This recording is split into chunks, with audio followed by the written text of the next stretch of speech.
Un musulman d'abord c'est un vrai djihadiste et puis on est fier. Maintenant on s'en fout, les gens veulent donner des connotations. Je dis, on ne répète encore, je ne vais pas refuser d'être ivoirien parce que toi tu ne veux pas voir ivoirien. Oui, parce que toi tu veux donner au sens au mot ivoirien. Je dis ivoirien ça veut dire ivoire et côte ivoire ça veut dire ivoire à côté de l'eau. Toi tu dis non ça veut dire qu'il y a un ivoirien, il ne voit pas clair. C'est pas un problème, force me dire comme tu veux, moi je sais ce que ça veut dire.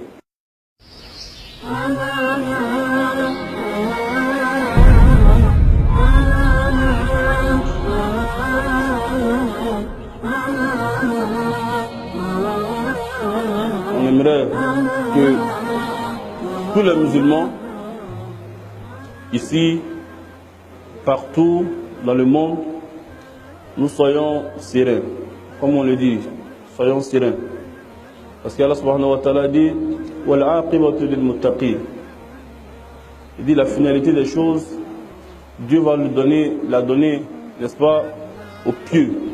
La finalité des choses, Allah va la donner à qui? La finalité des choses, Allah va le donner aux pieux. Écoutez très bien cette parole d'Allah. Ça veut dire qu'à la sortie de ce mois de Ramadan, la victoire doit appartenir aux musulmans dans le monde. Parce que le Ramadan, il est venu pour nous rendre pieux. Allah dit Kutiba alaykum as-siyam kama kutiba ala alladhina min qablikum la'allakum tattaqun. Le jeûne pour que nous soyons pieux. Pour que nous soyons pieux. Et donc si la finalité des choses appartient aux pieux, je pense que c'est le moment pour nous, Inch'Allah, de prier pour tous nos prédécesseurs, nos oustas, nos savants, nos cheikhs, nos professeurs, sans oublier Tariq Ramadan, et beaucoup de personnes qui sont marginalisées tout simplement parce qu'ils font le travail de cette religion. Mes frères, ceux que vous ne connaissez pas sont plus que ceux que vous connaissez. Ceux qui souffrent pour la cause de Dieu, qu'on ignore et qui sont morts dans la souffrance en faisant le travail de cette religion, sont plus que ceux qu'on connaît. Parce qu'en réalité, les médias sont faits pour ça. Les médias sont faits pour mentir. Les médias sont faits pour mentir. Oui, les multinationales ont fait les médias pour manipuler les vraies intentions de ces médias. En toute chose, c'est vrai qu'il y a l'exception. Mais la force, l'intention première de ces médias, c'est de manipuler le peuple. C'est-à-dire que quand le pouvoir en place, on le sait, quand le pouvoir est en place et que les médias l'appartiennent, on ne peut voir dans les médias que ce que le pouvoir veut. Hein? Voilà. Donc, toi, tu ne peux pas vouloir espérer voir ce que les opposants veulent qu'on monte normalement, alors que cela ne plaît pas au pouvoir en place. Et c'est ça les médias du monde. On n'est pas sans savoir que le système en place aujourd'hui est contre toute bonne religion, pas contre l'islam seulement. Toute bonne moralité. Par exemple, en Côte d'Ivoire aujourd'hui, on voit les jeunes filles exposées sur les plateaux d'or et d'argent, sur le podium, et les présidents, les patrons, les ministres, tout le monde s'assoit pour les regarder. Tout le monde applaudit. Et c'est normal, c'est le droit. On s'en fout de l'attentat à la pudeur. Alors que ça aussi, c'est un crime. Attentat à la pudeur, c'est un crime. On ne parle pas de ça. Mais quand c'est la jeune fille qui doit se voiler à l'école, en classe, ça fait rire. Après, on nous dit qu'on est dans un pays laïque. Ça veut dire la laïcité, c'est quoi? C'est 2 poids 2 mesures. La laïcité chez nous maintenant, c'est 2 poids 2 mesures. D'autres ont le droit de faire ce qu'ils veulent faire, et d'autres n'ont pas le droit de faire ce qu'ils ont envie de faire. Si tu es dans cette logique, tu es dans la vraie laïcité. Mais si tu n'es pas d'accord avec ça, tu es un islamiste. Non seulement ça, tu es un terroriste. Non seulement ça, tu es douteux, on doit te convoquer. Et après, on a un jeune homme, Mamadou Gassama. Mamadou Gassama. Regardez le film. Mamadou Gassama, il a quitté dans son pays le Mali. Le Mali est un pays à majorité musulmane. Le nom de Gassama, c'est Mohamed Gassama. Mohammed Gassama. Mais on va voiler un peu le Mohammed là parce que ça fait trop le prophète des musulmans là. On va faire trop son apologie et sa publicité. Donc on dit Mamadou Gassama. Ça fait rien. Mais c'est un jeune musulman.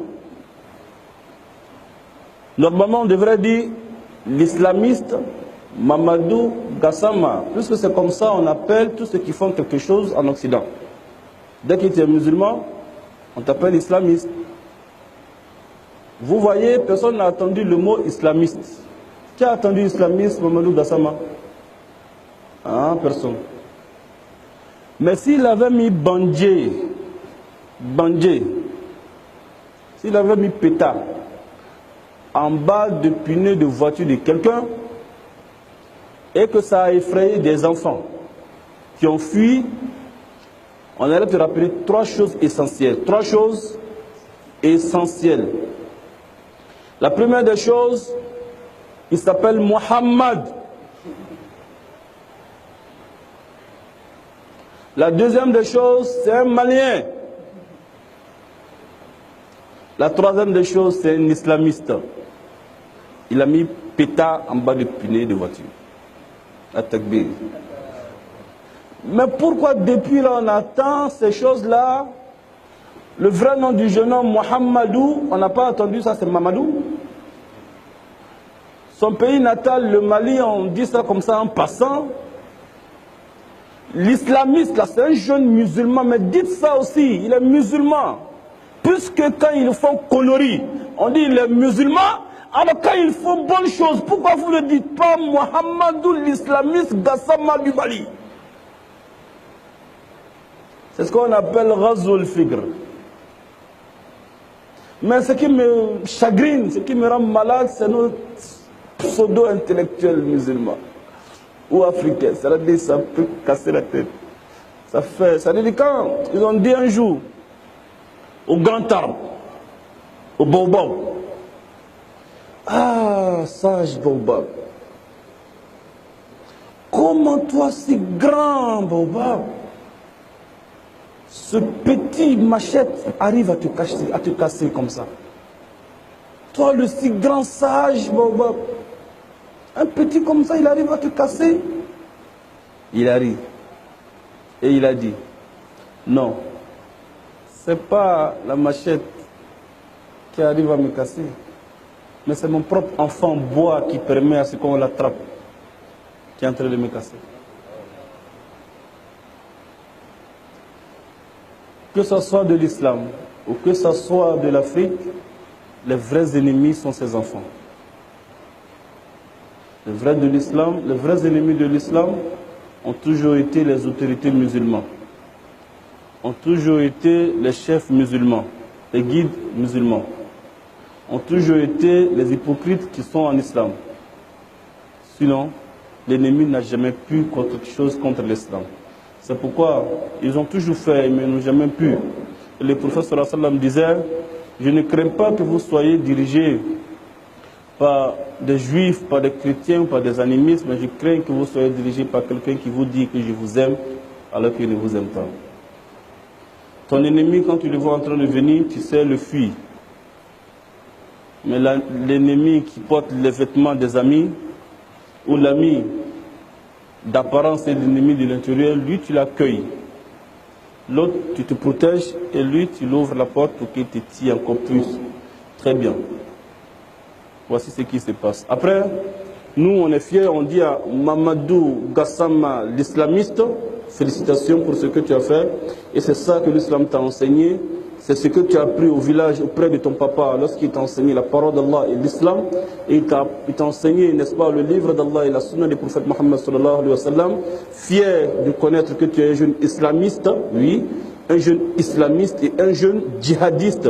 Nous avons été nous-mêmes traités de djihadistes. Nous sommes djihadistes parce que nous n'allons plus répéter ce que signifie le mot djihadiste parce qu'on est fatigué.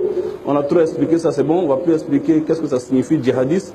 On sait que les médias font le semblant de ne pas connaître le sens du mot. Ils ne veulent même pas savoir.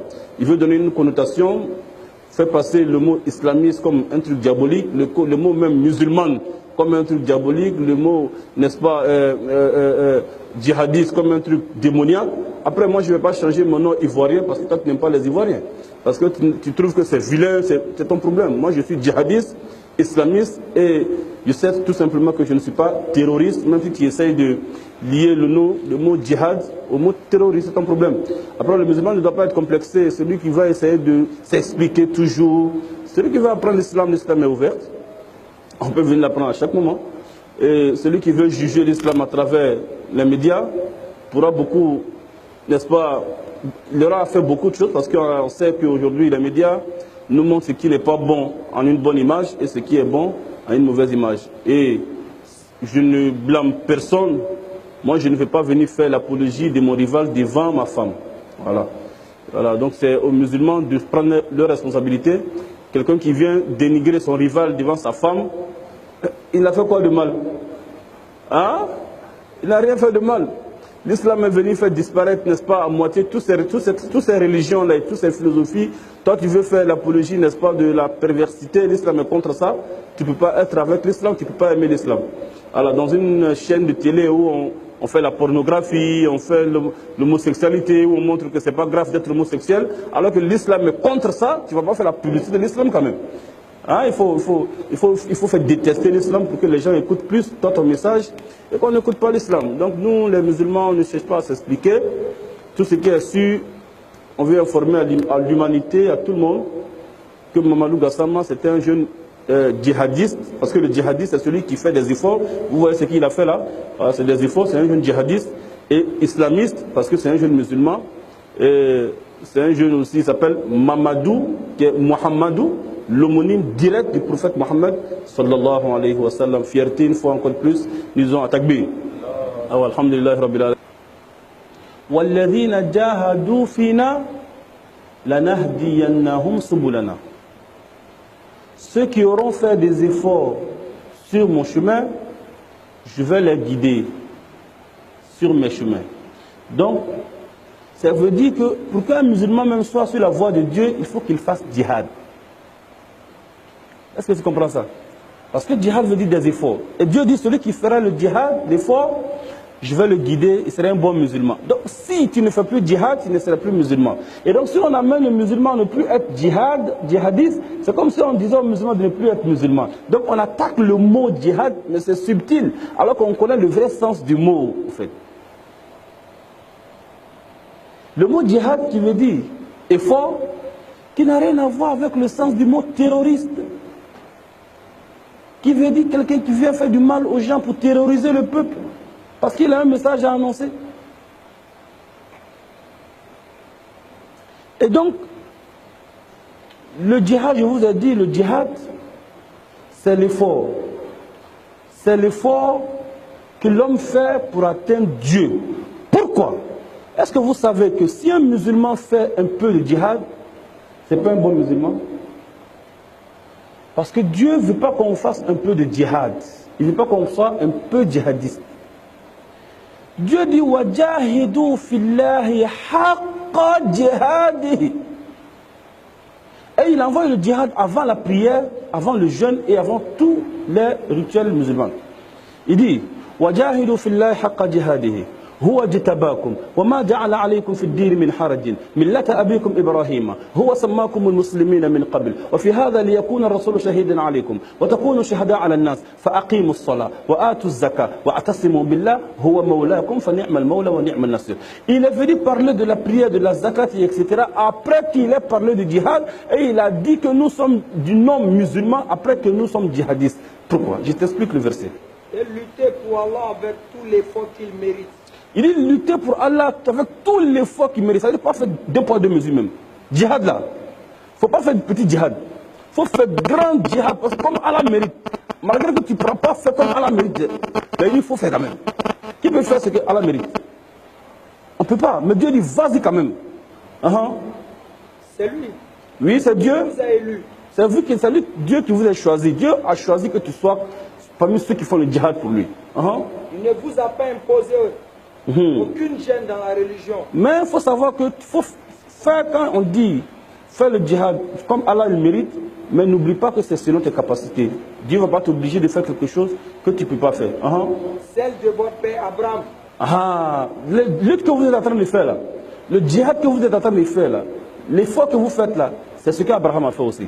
Lequel vous a déjà nommé musulman. Donc je dis que djihad, c'est à travers la lutte là qu'on deviendra comme Abraham musulman.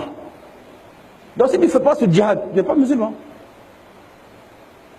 Celui qui ne fait pas le djihad n'est pas musulman. On va répéter encore.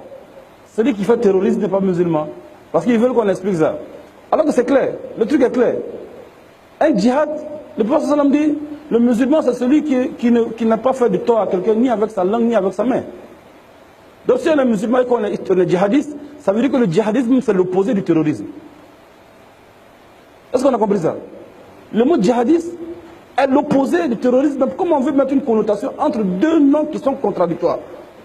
Ça c'est le système des médias. Ils ont fini avec ça.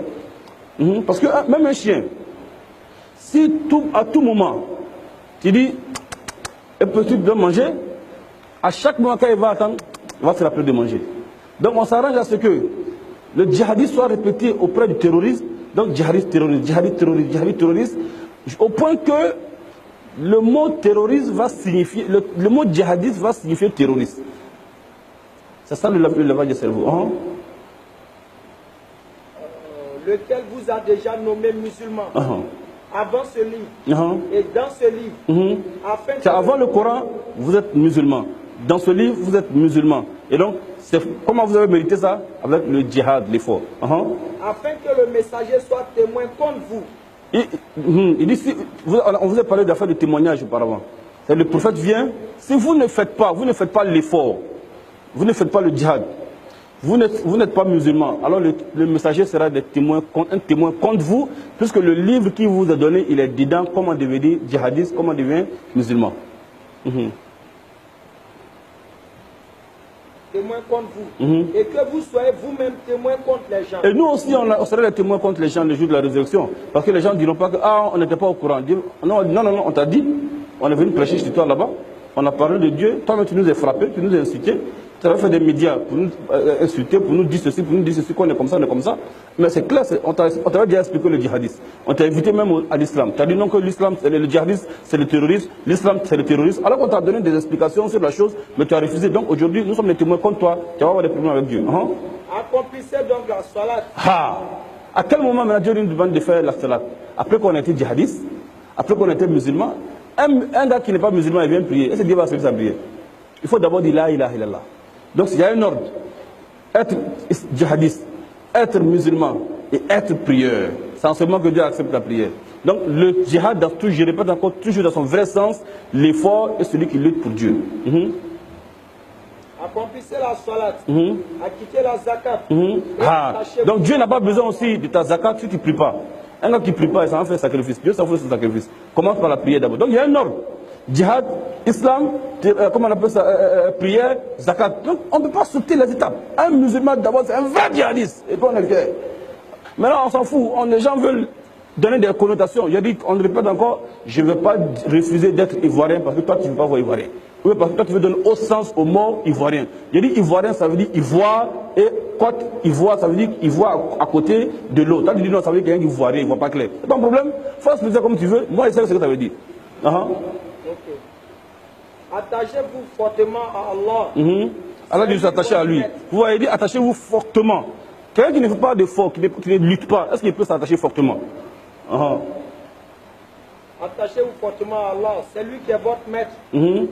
Quel excellent maître. Dieu, il est notre soutien. À la fin du verset, il dit Dieu, il est l'excellent des soutiens. Donc que l'humanité soit contre les musulmans. Que les Américains, les Asiatiques, les Français, l'Europe, l'Afrique, tes présidents, tes parents, tes amis, tes quotidiens, même partout dans le monde soient contre toi. Dieu, il est ton soutien. Allah dit, il est l'excellent des soutiens. Qu'Allah nous aide, Inch'Allah. C'est vrai qu'il faut revenir sur le sens étymologique qui a trouvé la langue arabe. Oui, Inch'Allah. Vous avez expliqué la provenance. Ok, on a dit le mot djihad vient de jahada, yujahidu, mujahadatan, el djihad, qui veut dire du fort, ferme, décisif, quelqu'un qui est sur sa position. Il fait un effort, quelqu'un qui, voilà, il est là. C'est dur, il est là. C'est pas dur, il est là. Il a décidé, il est là. Donc c'est ça. C'est ça qui n'a rien à voir avec le terrorisme. C'est-à-dire... Opposé même carrément. Merci, si tu veux. C'est-à-dire donc le djihad, on peut être un djihadiste dans la cause de Dieu, dans la cause du diable. On peut être même un djihadiste pour sa patrie, n'est-ce pas? On peut lutter pour sa patrie. Voilà. On peut, tu vas voir, quand tu veux te tuer pour un parti politique, on va te donner la légende d'honneur. C'est ça, non? C'est un bon citoyen. Comme les présidents ont donné les gens à la fourrière ici. Il n'y a pas de problème. Mais quand toi tu vas dire on est prêt à mourir pour Dieu, hey! Attends, tu dis quoi? Mais si tu veux mourir pour lui, il va te donner les gens d'honneur. Là, il se fout des gens, quoi. Maintenant, est-ce que l'islam dit allez-y vous tuez pour Dieu? L'islam ne dit pas allez-y vous tuez pour Dieu. L'islam dit plutôt allez-y faire vivre pour Dieu. Allez-y vivre pour Dieu. Et maintenant, la mort physique, quand est-ce que l'islam nous demande d'aller le faire? Lorsque les ennemis veulent tomber sur notre patrie. Lorsque les ennemis veulent détruire notre pays. Nous sommes dans un pays, par exemple, que ce soit un pays chrétien, ou que ce soit un pays musulman, ou que ce soit un pays, comment on appelle ça, animiste. Si les ennemis veulent attaquer le pays, allez-y donner votre poitrine pour défendre votre patrie. C'est ce que l'islam demande. Mais allez tomber sur les gens dans les pays pour aller les tuer, pourquoi ils vont devenir musulmans? Ça n'a jamais existé en islam.